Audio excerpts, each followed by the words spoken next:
नमस्कार। आज बात करते हैं इतिहास के एक ऐसे कानून की जिसने कह सकते हैं भारत के पॉलिटिकल फ्यूचर की स्क्रिप्ट ही बदल दी। जी हां, हम बात कर रहे हैं 1909 के इंडियन काउंसिल्स एक्ट की, जिसे ज्यादातर लोग मॉर्ले मिंटो रिफॉर्म्स के नाम से जानते हैं। तो चलिए सीधे मुद्दे पर आते हैं और एक सवाल से शुरू करते हैं। जरा सोचिए, ऐसा कैसे हो सकता है कि एक ही कानून एक तरफ तो ज्यादा भारतीयों को आवाज देने का दावा करे और दूसरी तरफ वही कानून समाज में इतनी गहरी खाई खोद दे। बस यही वो पहेली है जो मॉर्ले मिंटो सुधारों के बिल्कुल सेंटर में है, और आज हम इसी गुत्थी को सुलझाने की कोशिश करेंगे। अच्छा, तो इन सुधारों के पीछे थे दो ब्रिटिश अफसर। एक थे लॉर्ड मॉर्ले, जो लंदन में बैठकर secretary of state for India का काम देख रहे थे, और दूसरे थे लॉर्ड मिंटो, जो उस वक्त भारत के वाइसरॉय थे। इन्हीं दोनों के नाम को जोड़कर ये रिफॉर्म्स बने, और कह सकते हैं कि इन्हीं के फैसलों ने एक ऐसी लेगेसी बनाई जो कॉन्ट्रडिक्शंस यानी विरोधाभासों से भरी हुई थी। तो सबसे पहले चलिए उस पहलू की बात करते हैं जिसे एक अच्छा कदम माना गया था। इस एक्ट का सबसे बड़ा काम था लेजिस्लेटिव काउंसिल्स, मतलब जो विधान परिषदें थीं उनका साइज बढ़ाना।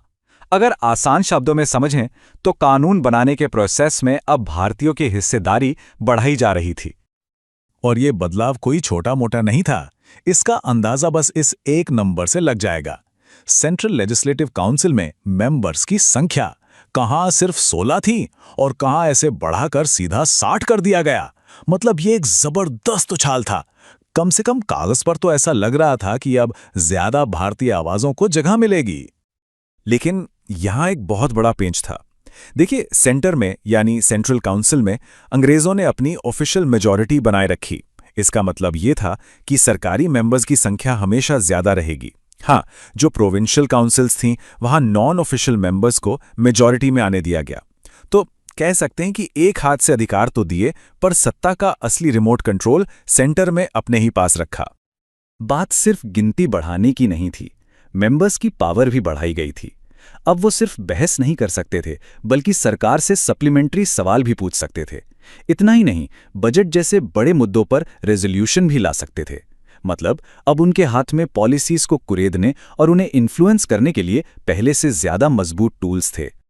चलिए अब आते हैं इन रिफॉर्म्स के एक और कह सकते हैं रेवोल्यूशनरी पहलू पर। इतिहास में पहली बार सरकार की जो सबसे पावरफुल बॉडी थी, यानी वाइसरॉय की एग्जीक्यूटिव काउंसिल, उसका दरवाजा किसी भारतीय के लिए खोला गया। और यह कोई छोटी मोटी बात बिल्कुल नहीं थी। ये एक हिस्टोरिक मोमेंट था वाकई।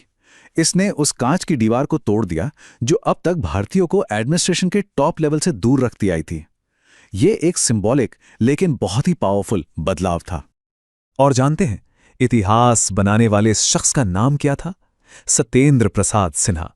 उन्हें वाइसरॉय की एग्जीक्यूटिव काउंसिल में लॉ मेंबर के तौर पर जगह मिली। इस एक अपॉइंटमेंट ने एक कोरी पॉलिसी को एक इंसानी चेहरा दे दिया। और अब कहानी का रुख एक ऐसे मोड़ पर आता है जो बहुत ज्यादा विवादास्पद था और जिसके नतीजे बहुत दूर तक जाने वाले थे। यहां से इन सुधारों का पूरा मूड ही बदल जाता है। जी हां, हम बात कर रहे हैं सेपरेट इलेक्टोरेट यानी पृथक निर्वाचक मंडल की शुरुआत की। तो सवाल यह है कि यह सेपरेट इलेक्टोरेट आखिर था क्या?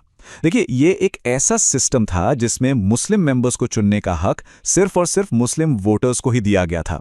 यह एक ऐसा फैसला था जिसने इंडियन पॉलिटिक्स का नक्शा हमेशा के लिए बदल कर रख दिया। क्रिटिक्स ने इसे लीगलाइज्ड कम्युनलिज्म का नाम दिया, मतलब सांप्रदायिकता को कानूनी दर्जा देना।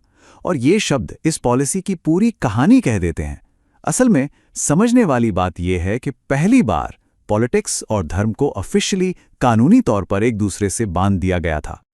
और इसी डिविजिव यानी बांटने वाली पॉलिसी की वजह से लॉर्ड मिंटो को एक नाम मिला, father of communal electorate in India. ये एक ऐसा टाइटल है जो इतिहास में उनके नाम के साथ हमेशा हमेशा के लिए जुड़ गया। वैसे ये जानना भी इंटरेस्टिंग है कि ये जो सेपरेट रिप्रेजेंटेशन का आइडिया था, ये सिर्फ धर्म तक ही नहीं रुका।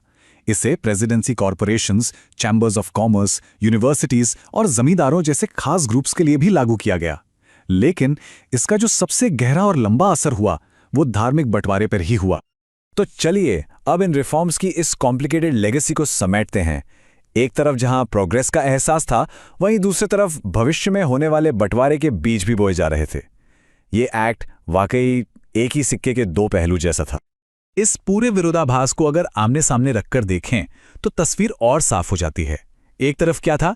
बड़ी लेजिस्लेटिव काउंसिल्स, मेंबर्स के लिए ज्यादा पावर्स और एग्जीक्यूटिव काउंसिल में पहले भारतीय की एंट्री, ये सब आगे बढ़ने के संकेत थे। और दूसरी तरफ क्या था?